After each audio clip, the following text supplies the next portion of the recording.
Bila waktu terbaik untuk mula menabung emas?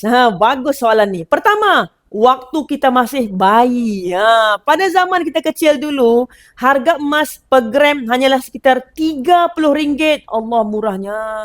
Tapi masa itu, ibu kita pun cakap mahalnya emas. Hakikatnya, bila-bila zaman sekalipun, orang tetap anggap emas ni mahal. Tak pernah murah.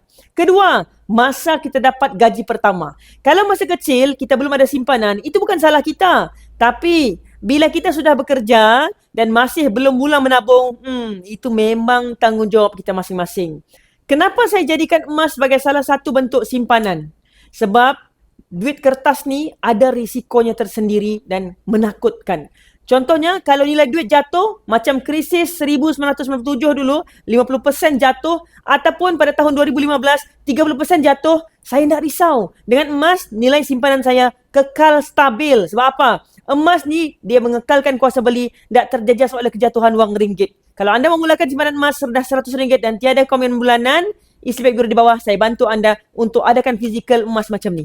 Moga kekayaan anda terus berkembang dengan ilmu. Follow for more tips.